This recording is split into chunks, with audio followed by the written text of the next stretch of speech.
लोग आज भारत के नदी की चर्चा करेंगे और सबसे जरूरी चीज है कि नदी का वर्गीकरण किस आधार पर।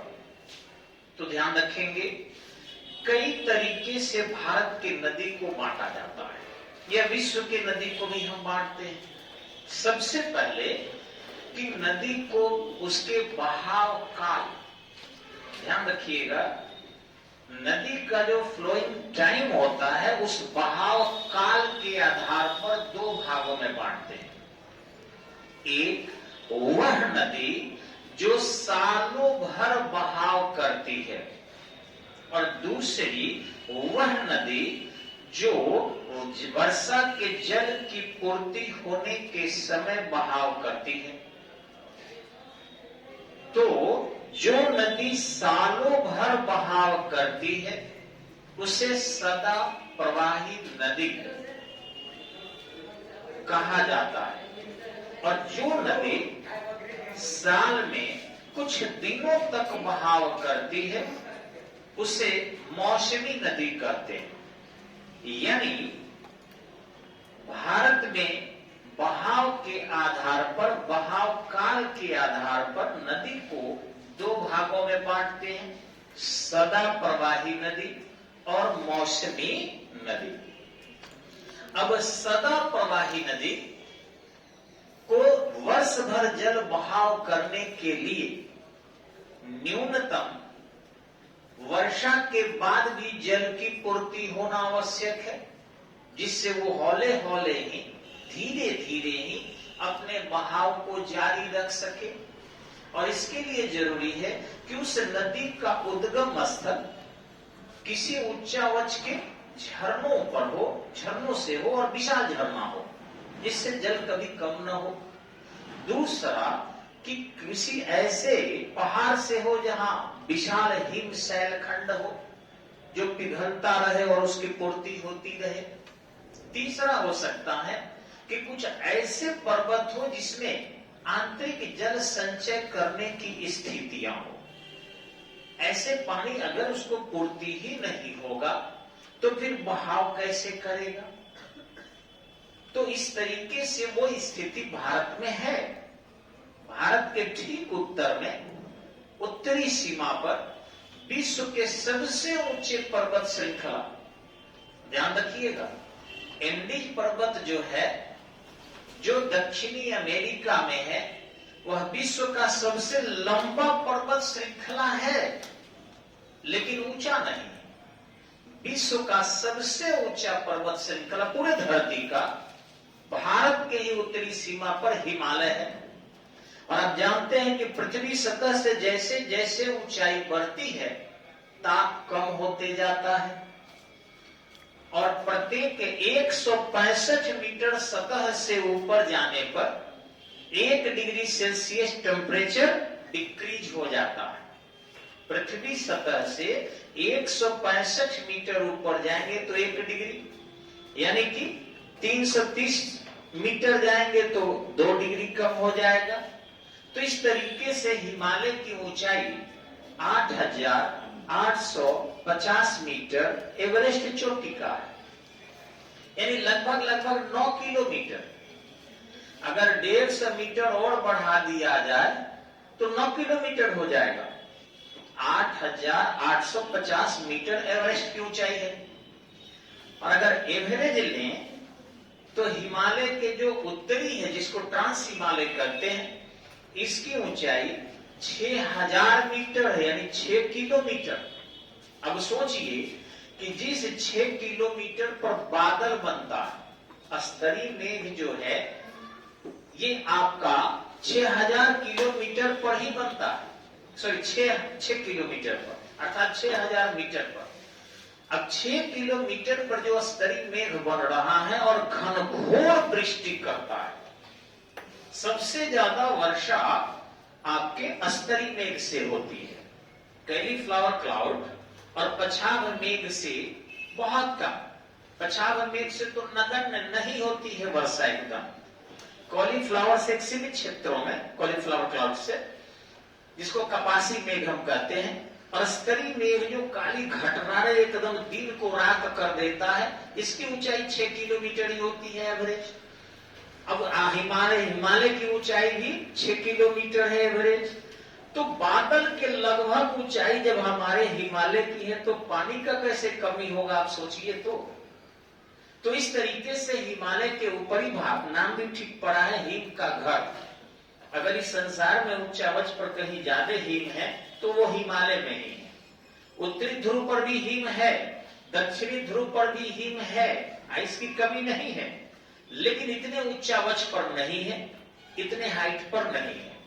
अतः वह हिम जब पिघलता है, मेल्ट करता है, तो बहाव करेगा, चाहे वो उत्तरी दिशा में करे, पश्चिमी दिशा में करे, पूर्वी दिशा में करे या दक्षिण में करे। तो हमारे यहाँ जब करता है तो बहुत सारी नदियां जो हिमालय की निकलती है वो सालों भर वर्षा के दिनों में वर्षा के जल से, और वर्षा खत्म हो गया तो उस बर्फ से, झीलों से जल की पूर्ति होते रहता है और सालों भर बहती है।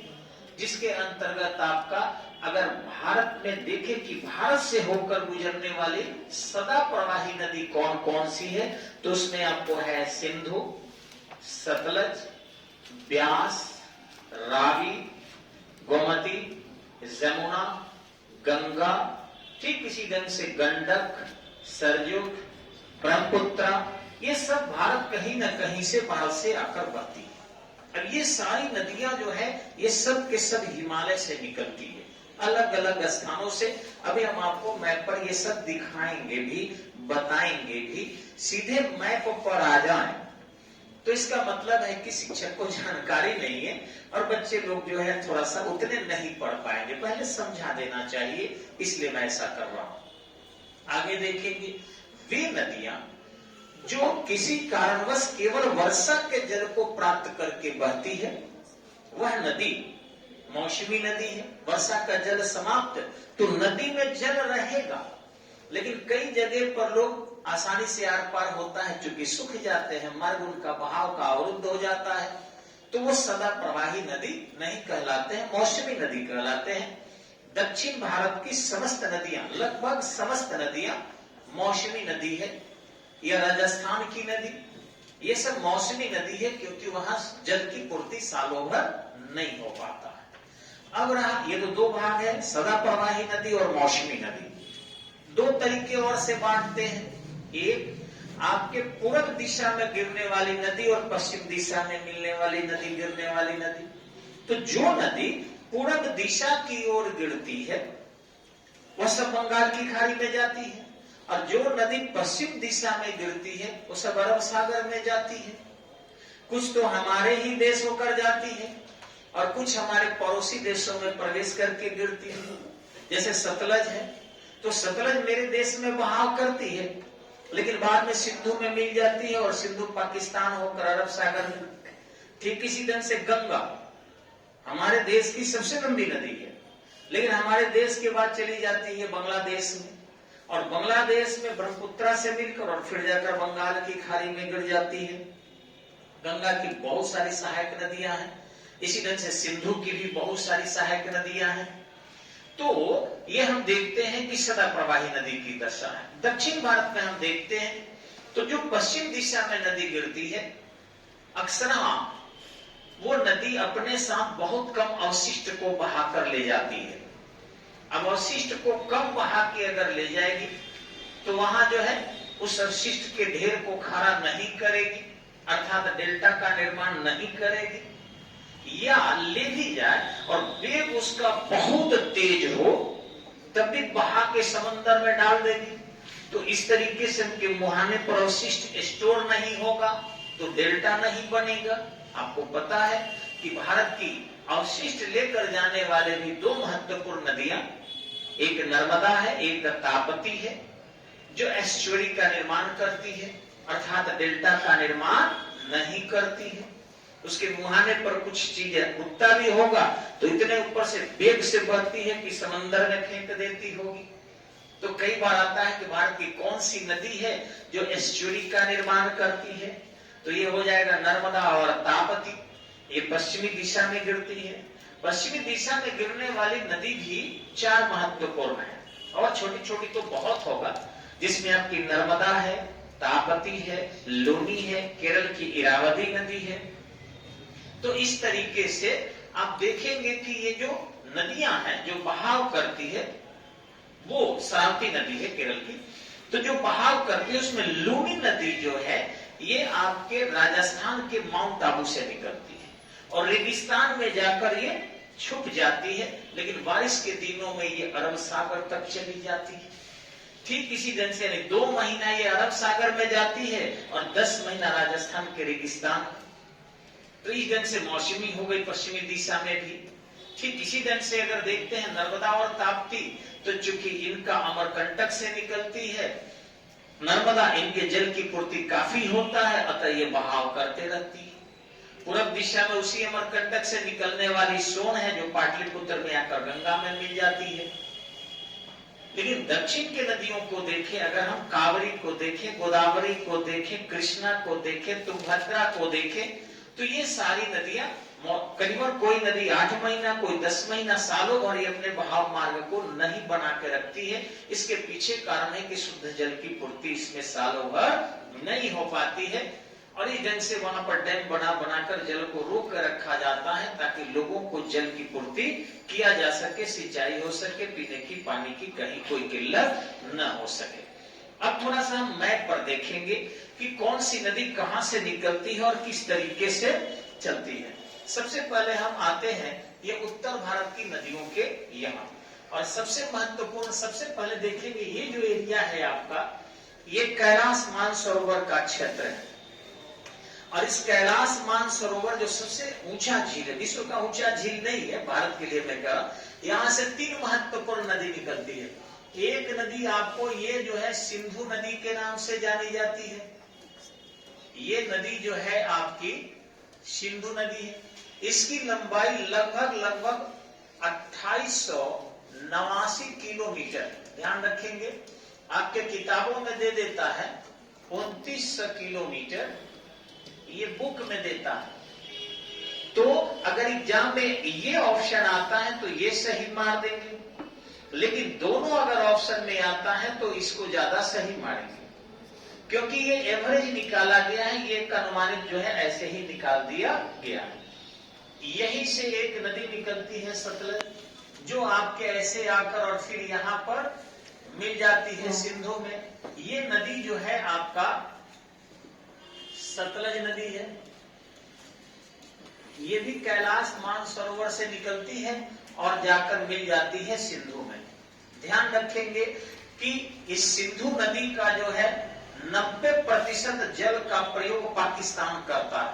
हालांकि संधि कुछ और है, संधि है कि हम भी उसके जल को बहुत ज्यादा ले सकते हैं, लेकिन हमारे यहाँ उस जल के प्राप्त करने के लिए या उस जल को बहाव करने के लिए बहुत खर्चीला है, बहुत सारे पाइप बनाना पड़ेगा, डैम को अपने तरफ मोड़ना पड़ेगा, चूंकि पर्वतीय क्षेत्र है, जम्मू कश्मीर, पानी को रोकना, वहां से अपने क्षेत्र में लाना खर्चीला है। और दूसरा चाहते हैं कि पाकिस्तान के से संबंध भी हमारा बहुत खराब ना हो, लेकिन युद्ध के समय में देखे होंगे हम लोग कई बार कहते हैं कि भाई जो जल ज्यादा आपको दे रहे हैं वो हम संधि के हिसाब से रोक देंगे। जी, यहाँ से एक नदी और निकलती है कैलाश मानसरोवर से, देखिए ये निकल भी रही है, मैं तो ऐसे ही मैप बना दिया, यहाँ तक जा रही है, ये चीन का एरिया है पूरा, और यहाँ से अरुणाचल प्रदेश से भारत में प्रवेश कर जाती है और फिर पश्चिम दिशा में ये मुड़ जाती है, ये बांग्लादेश होकर यहाँ आ जाती है और हमारी गंगा नदी इसमें जाकर बांग्लादेश में मुड़ जाती है, मिल जाती है। देखिए ये है आपका उत्तराखंड। अब इस उत्तराखंड में अगर देखेंगे आप तो कई नदियां निकलती है, वहां जाकर देखेंगे तो आश्चर्य करेंगे कि कितनी नदियां, लेकिन उतने नदी एग्जाम में भी नहीं आते और हमको पढ़ने की जरूरत भी नहीं है। तो अगर हम देखें तो यहाँ से गंगोत्री से ये गंगा नदी निकलती है और ये आगे बहाव करते हुए गंगा आपको यहाँ छपड़ा आ जाती है, और यहां से देखेंगे आप तो जमुना नदी फिर जमुनोत्री से निकलकर, और ये देखिए दिल्ली आपको बनाया हुआ है, हरियाणा, ये पूरा का पूरा दिल्ली, ऊपर हरियाणा लिखा है और यहाँ दिल्ली लिखा हुआ है। तो दिल्ली में जल की पूर्ति करने का मुख्य स्रोत जमुना नदी है। और यहां से जमुना बहुत ही मैली हो जाती है और इस तरीके से ये जमुना बहाव करते हुए यहाँ आती है, जहां इससे दक्षिण से जाकर चंबल नदी मिल जाती है। अब ये चंबल नदी जहां मिलती है वो आपको आगरा से थोड़ा आगे होता है, ध्यान रखेंगे। इसके बीच में ये सब मथुरा इलाका है जहां कृष्ण भगवान का जन्म वगैरह हुआ था, जमुना नदी के किनारे। उससे आगे जाते हैं तो आपको आगरा पड़ता है और आगरा से आगे जाके ये दक्षिण से जाकर वहां पर चंबल नदी मिल जाती है, पूरा फैल कर जाकर मिलती है वहां पर। और यहाँ से जमुना निकलकर सीधे आकर इलाहाबाद में इस एरिया में उत्तर प्रदेश में मिल जाती है। गंगा की सबसे बड़ी सहायक नदी यमुना है पूरे भारत में, लेकिन यही क्वेश्चन अगर बदल के पूछ दे कि बिहार में गंगा की सबसे बड़ी सहायक नदी कौन है, तो क्या उत्तर होगा? कोसी। अगर बिहार डाल दे कि बिहार में गंगा की सबसे बड़ी सहायक नदी कौन है, तो कोसी। आइए पूछे कि गंगा की सबसे बड़ी सहायक नदी कौन है, तो ऑप्शन देखना है। नहीं, ऑप्शन में मान लीजिए नहीं रहा तब जमुना ऑप्शन से भी आंसर होता है, खाली क्वेश्चन से नहीं होता। अगर जमुना है तो जमुना मान, और अगर जमुना नहीं है कोसी डाल दे तो कोसी मारिए। तो इस तरीके से आपको बिहार डाल भी सकता है, नहीं भी डाल, लेकिन पूरे भारत में ऐसे ही सिंपल पूछ दे कि गंगा की सबसे बड़ी सहायक नदी कौन है और जमुना ऑप्शन में है तो जमुना सही हो जाएगा। अगर जमुना नहीं हो कोसी हो तो कोसी हो जाएगा। कई बार तो ये पूछता है कि गंगा में किस दिशा से कौन कौन सी नदी मिलती, तो ध्यान रखेंगे कि उत्तर दिशा से मिलने वाली नदियों को कहा जाता है बाएं तरफ से मिलने वाली नदी। क्योंकि देखिए गंगा ऐसे बह रही, ऐसे आकर ऐसे बह रही है और मैप में ऐसे नियम है, तो ये नॉर्थ हो जाता है, ये साउथ हो जाता है, ये वेस्ट हो जाता है और ये ईस्ट हो जाता है, मैप का यही नियम है। तो मान लीजिए ऐसे नदी बह रही है, इसका मतलब है उनका लेफ्ट क्या हो जाएगा? नॉर्थ साइड में, और राइट क्या हो जाएगा? साउथ साइड में। तो कहे अगर ये समझना चाहिए, किसी भी नदी के बहाव के तरफ आप मुंह करके खड़ा हो जाइए। जैसे आपने सिंधु देख लिए, तो मान लीजिए सिंधु को समझने के लिए हम थोड़ा सा यहाँ ला रहे हैं, समझने के लिए केवल, तो यहाँ देखेंगे यहाँ भी ऐसे काट दीजिए। ये वाला पार्ट नॉर्थ हो गया, ये हो गया साउथ, ये हो गया वेस्ट, ये हो गया ईस्ट। अब यहाँ पर ये नॉर्थ एरिया जो है ये सब एरिया राइट हो जाएगा और ये साउथ एरिया क्या हो जाएगा? लेफ्ट हो जाएगा। कहेंगे सर इसमें तो राइट नीचे लिखे हैं और इसमें राइट ऊपर लिखे हैं, क्यों? तो नदी के बहाव का नियम है कि जिधर नदी बह रही है आपका मुंह उधरे होना चाहिए, उसके विपरीत दिशा में नहीं। जैसे ये छपड़ा है और मैं अभी खड़ा हूं उत्तर दिशा में मुंह करके, तो छपड़ा की नदी इधर पश्चिम पड़ता है, पश्चिम से जो है इधर पूरब बह रही है। हम क्या करेंगे कि इधर पूरब है तो पूरब मुंह करके खड़ा हो जाएंगे।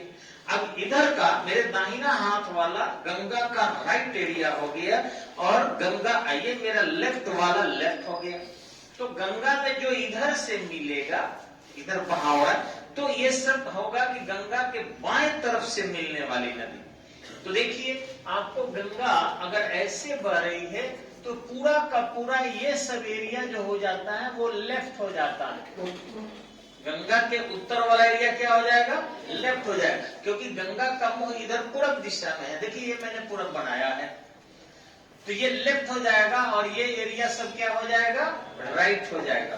तो पूछता है कि दिशा ही दे देता है, दक्षिण दिशा भी देगा ना, तो आपको समझना पड़ेगा कि राइट तरफ से, ये ध्यान रखिएगा, यानी यहां से, ये नहीं कि लेफ्ट से।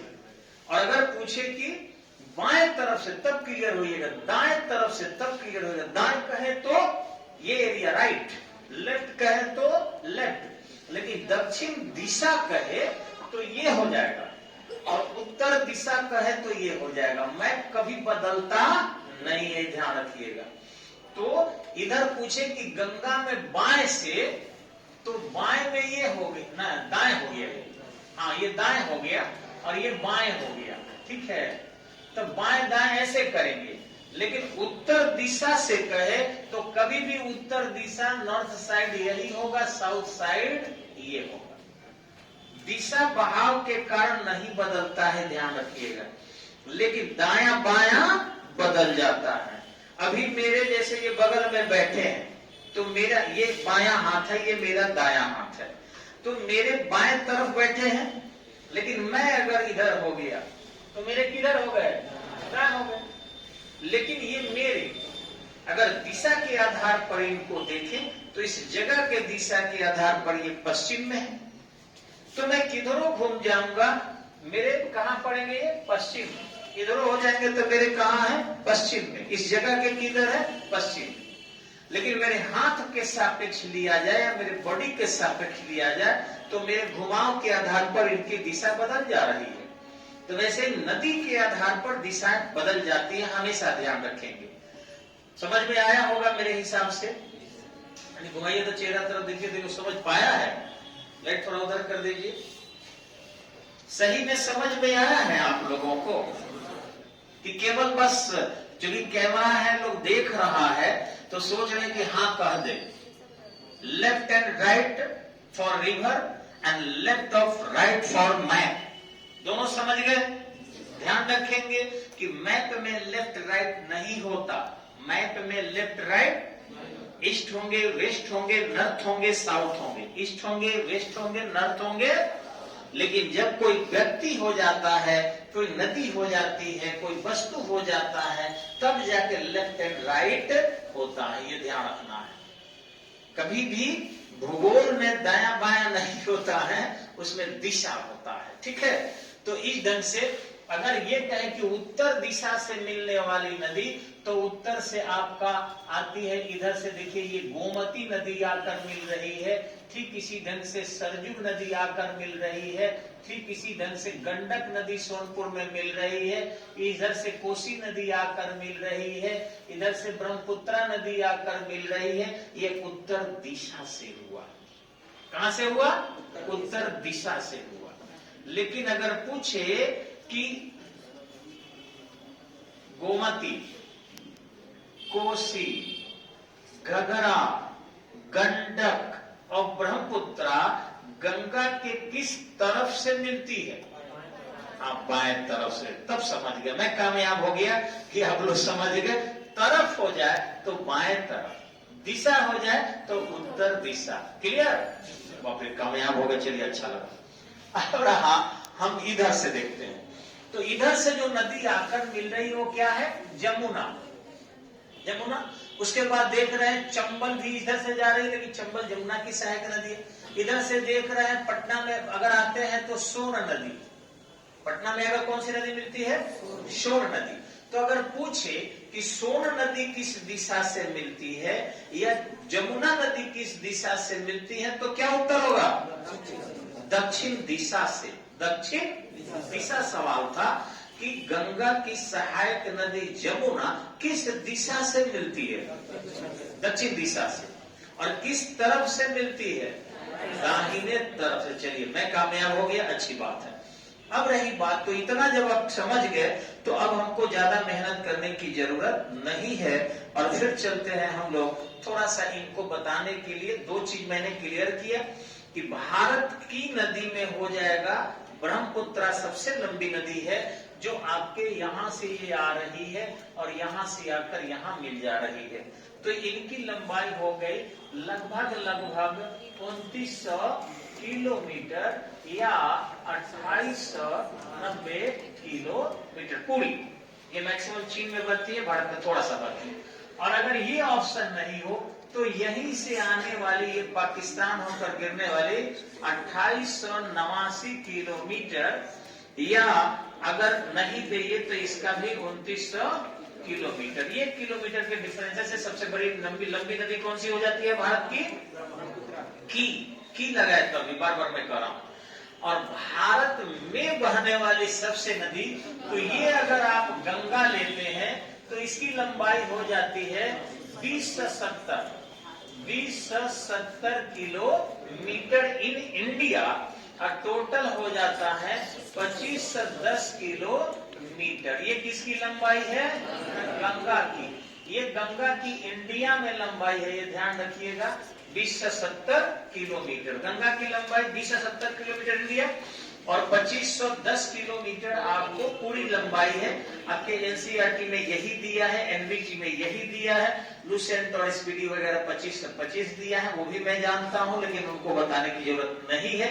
भारत सरकार के आंकड़े को ही ज्यादा मैं करता हूं, क्योंकि एग्जाम में वही सही माना जाता है।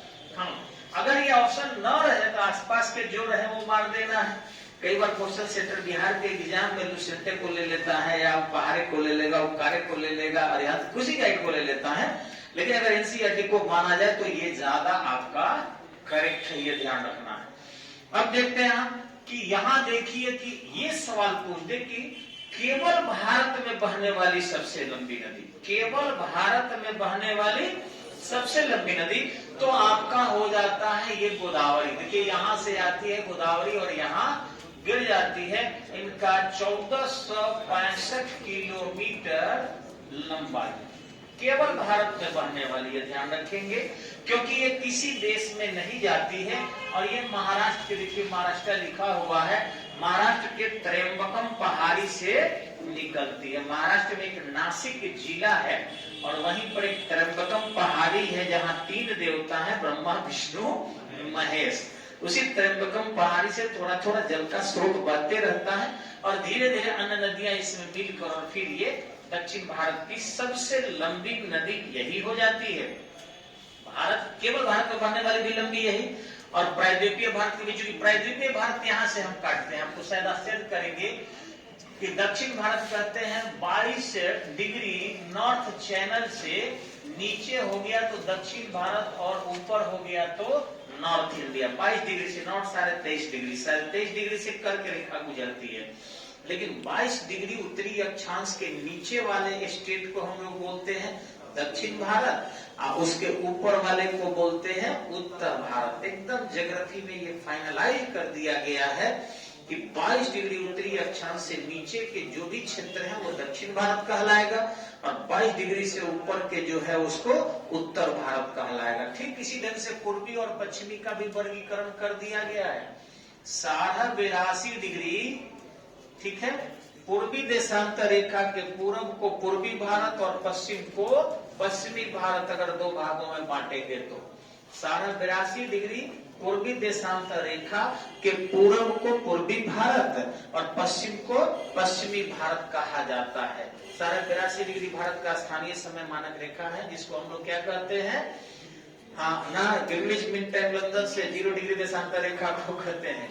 यह Indian standard time, Indian standard time IST, ठीक है, ये है। और ये लंदन से ग्रीनविच मीन टाइम से 5.5 घंटा पहले होता है, चूंकि पूरब में है, ध्यान रखिएगा। तो खैर ये हमने देखा।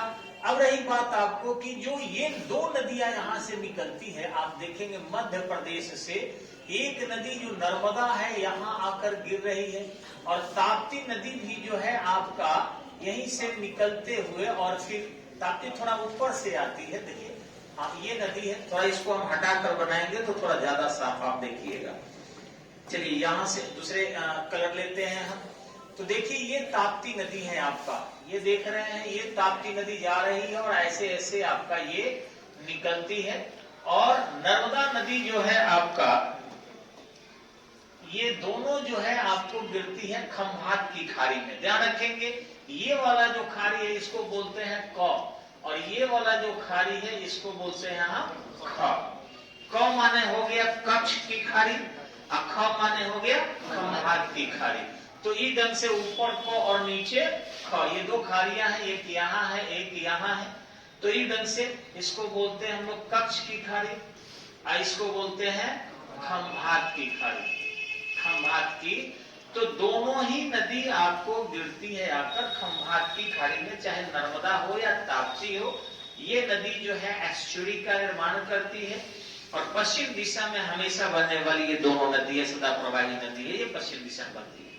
और सबसे अच्छा यहाँ नर्मदा जो है धुआंधार जलप्रपात का निर्माण करती है मध्य प्रदेश में, जहाँ पर्यटक बड़े पैमाने पर देखने जाते हैं।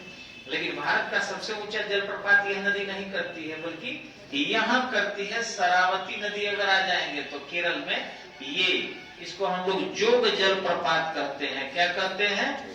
जोग जल प्रपात करते हैं, या महात्मा गांधी जल प्रपात करते हैं, या गरसोपा जल प्रपात के नाम से भी जाना जाता है। अब थोड़ा सा नदी देखेंगे हम कि ये जो नदियां हैं दो भागों में और बांटते हैं। हमने तो अभी बांटा आपको सदा प्रवाही नदी, मौसमी नदी, एक पार्ट। दूसरा मैंने बांटा आपको कि जो एस्चुरी का निर्माण करती है और जो डेल्टा का निर्माण करती है। तो पश्चिम दिशा की नदियां मैक्सिमम ज्यादा वेग होने के कारण डेल्टा नहीं बनाती, तो एस्चुरी बनाती है। और जो पूरब की नदियां हैं, चाहे गंगा हो, चाहे आपका गोदावरी हो, चाहे महानदी हो, चाहे कावरी हो, ये सभी नदी डेल्टा बनाती है। तो ये सब पूरब दिशा की ओर बनाने वाले जितने, देखिए कृष्णा यहाँ गिर रही है आपको, ठीक इसी ढंग से गोदावरी यहाँ थी, यहाँ डेल्टा का निर्माण करती है। ठीक इसी ढंग से महानदी यहाँ आती है, डेल्टा का निर्माण करती है। और गंगा इधर आकर ब्रह्मपुत्रा से ये मिलते हुए और पूरा का पूरा ये सुंदरवन डेल्टाई क्षेत्र का निर्माण करती है। तो इस ढंग से ये सब डेल्टा का निर्माण करती है। मैंने अपने अवशिष्ट को छोड़ दे, पेड़ पौधे जीव जंतु रहते हैं। खूब जब बाढ़ आ जाता है तो फिर वो डेल्टाई क्षेत्र पर थोड़ा सा और मिट्टी जो जाके नीचे पिट कर देती है, और इस तरीके से फिर जब बाढ़ और कम हुआ तो वो डेल्टा बाहर निकल आता है। तो इस तरीके से वो बढ़ते जा रहा है। और कई ऐसे डेल्टाई क्षेत्र में तो आबादी बस गई है, कई जल से ऊपर निकला है। ध्यान रखिएगा कि जब भी कोई लैंड खंड जल से ऊपर निकलता है तो उसको हम बोलते हैं ऋणात्मक संचरण। क्या कहते हैं? हाँ। और जब जल क्षेत्र कोई डूब जाता है पानी में तो धनात्मक संचरण। सुन के उल्टा लग रहा है ना? धनात्मक मतलब तो पॉजिटिव होता है ना? तब पॉजिटिव में तो समुद्र से माटी निकले तब ना कहा जाएगा इसको। लेकिन समुद्र से माटी नहीं निकले, पॉजिटिव में कि समंदर में माटी डूब जाए। अगर द्वीपीय क्षेत्र समुद्र में डूब गया तो उसको बोलते हैं पॉजिटिव। अगर नीचे से पानी में से कोनो द्वीप बाहर निकल गया तो कहते हैं निगेटिव। अब ज्योग्राफी में क्यों कहते हैं, इसके पीछे भी विज्ञान है। जल में डूबा यानी फिर बीच में कभी डूबने वाला नहीं है, वो बैलेंस होता है। जैसे पृथ्वी के सुरक्षा बल्ब हम कहते हैं ज्वालामुखी के उद्गार को, यानी निकल गया, सारे आग निकल गए तो पृथ्वी सुरक्षित हो गया, नहीं तो बहुत विस्फोट कर सकता था। तो निकला भूकंप, फैला दिया आग चारों तरफ, जहां निकला कितने जीव जंतु मारे गए, हम लोग भी समाप्त हो जाएंगे उसके आसपास। फिर भी उसको कहते हैं सुरक्षा बल्ब। क्यों? क्योंकि बड़ा नुकसान नहीं करेगा, निकल जाएगा घर में। वैसे ही जब कोई स्थल खंड डूब जाता है तो धनात्मक संचरण कहते हैं, क्योंकि वो जमीन बैठा, संतुलित हुआ। अब वो बैठेगा नहीं तो धनात्मक हुआ। मान लीजिए घर बना लीजिए और बैठ जाए तो समझ सकते हैं। और बाहर अगर निकलने लगता है तो उसको ऋणात्मक मानते हैं। ठीक इसी ढंग से सूर्य को कहते हैं हम लोग लॉसेस मटेरियल, इसको बोलते हैं हम लोग एक्सेप्टेंस मटेरियल। पृथ्वी को, इसको हम बोलते हैं धनात्मक हो रही है, अब वो ऋणात्मक हो रहा है। विज्ञान से समझेंगे तो बात सही है। सूर्य ऊर्जा का लॉस कर रहा है अपना, और पृथ्वी ऊर्जा क्या कर रही है? प्राप्त कर रही है। तो इसको एनर्जी मदर कहते हैं। अब उसको क्या कहते हैं? एनर्जी सर्वेंट कहते हैं। वो नौकर है, वो दे रहा है, वो ऋणी है। तो इस ढंग से ज्योग्राफी में कुछ नोमेनक्लेचर जो इस टाइप से किया गया है, उसी में धनात्मक और ऋणात्मक संचरण है। यहाँ डेल्टा में एक जगह है जिसको बोलते हैं हम लोग न्यू मूर द्वीप। न्यू मूर द्वीप, न्यू मूर द्वीप, ठीक है। ये जो न्यू मूर द्वीप इलाका है ये विवादित इलाका है। ये सब बांग्लादेश से कुछ आके बस गए हैं, रिफ्यूजी टाइप के, और सेना का हमारा कब्जा है, झंडा मेरा फहराता है। अब वहां के लोग कहते हैं हम बांग्लादेशी है तो ये द्वीप बांग्लादेश का है। हम कहते एरिया में मेरे हैं, सेना मेरी है तो मेरा है। तो ये जो है आपका ऋणात्मक संचरण का ही परिणाम है। यानी जैसे मान लीजिए समुद्र है और यहाँ पर एकाएक कोई लैंड खंड बाहर निकला है, पानी से बाहर, तो ये किसका माना जाएगा?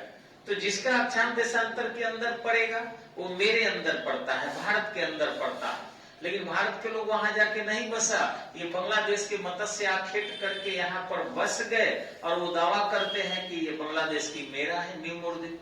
लेकिन अभी सुनेंगे रिपोर्टा तो धीरे धीरे ये द्वीप क्या हो रहा है, अब जल में डूब रहा है, जैसे निकला था, हो सकता है कुछ दिन में डूब जाए। अब कहाँ जाएगा लोग?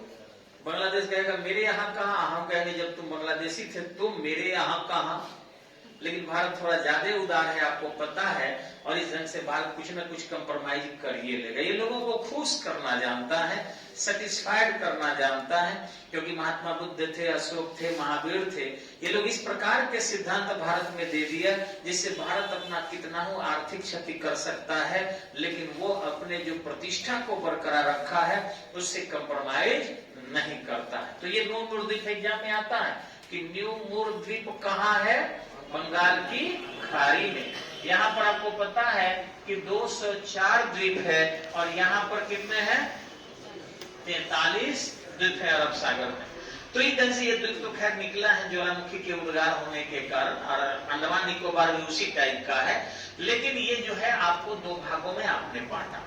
फिर से एक चीज और तोड़ेंगे हम आपको कि वह नदी जो बहाव जो NW1 NW2 यानी कि परिवहन सुविधा उपलब्ध कराती है, और एक वह नदी जो परिवहन सुविधा उपलब्ध नहीं कराती। इस आधार पर भी नदी को दो भागों में बांटते हैं, जैसे आपके गंगा, जैसे आपका जमुना। ये नदी जो है आपको बहाव मार्ग उपलब्ध कराती है, ब्रह्मपुत्रा भी कराती है। इसमें जहाजें चलती है, बहुत सारे बालू को ढोया जाता है, दूर स्थान तक हम लोग 1600 किलोमीटर की दूरी गंगा में तय करते हैं। हुगली से लेकर और इलाहाबाद तक जो है बहुत सारे माल ढोए जाते हैं। सामान एक स्थान से दूसरे स्थान तक नदी मार्ग से आते हैं और जाते हैं आज भी, यानी उसमें खर्च थोड़ा कम लगता है, और इस तरीके से जो है कम व्यय से, कम ऊर्जा के खपत से हम उस नदी जल मार्ग को का लाभ उठा पाते हैं। तो संसाधन कम है, कुछ दिन बाद और उठाएंगे। अब कुछ नदियां ऐसी होती है, कुछ नदियां ऐसी होती है जहां पहाड़ों से गुजरने के कारण नदी है, लेकिन उसको हम परिवहन के रूप में उपभोग नहीं कर सकते। तो देखें कि भारतीय नदी को कई तरीके से हमने बांटा। एक बार रिकॉल करा देते हैं, पर कल के क्लास में ये टोटल नदी आपको बता देंगे कि कौन सी नदी कहाँ लंबी है, कहाँ से निकलती है और कहाँ जाकर मिल जाती है। लेकिन एक बार जो हम किए हैं उसको रिकॉल कर लेते हैं। दो प्रकार से, पहला बहाव काल के आधार पर, सदा प्रवाही और मौसमी। दूसरा अपने अवशिष्ट को जमा करने के आधार पर, जो नहीं जमा करती एस्चुरी बनाती है, जो जमा करती है डेल्टा बनाती है। तीसरा पश्चिम दिशा में बहने वाली, पूर्व दिशा में बहने वाली, तो ये फिर दो भाग में। और चौथा भाग हम लोग तोड़े जो अपने बहाव मार्ग से परिवहन सुविधा उपलब्ध कराती है और जो दूसरी परिवहन सुविधा उपलब्ध नहीं कराती है। और बीपीएससी में, आईएएस में, दरोगा में, सीडीएस में, एनडीए में इसी स्टैंडर्ड के क्वेश्चन से आप लीड लेंगे। वो जो टपोरी टाइप के छोटा छोटा हम लोग पढ़ रहे हैं उसे लीड नहीं ले सकते, इसलिए समझ कर पढ़ने की ज्यादा आवश्यकता है। धन्यवाद, नमस्कार, जय हिंद। फिर आते हैं हम लोग अगले वीडियो में।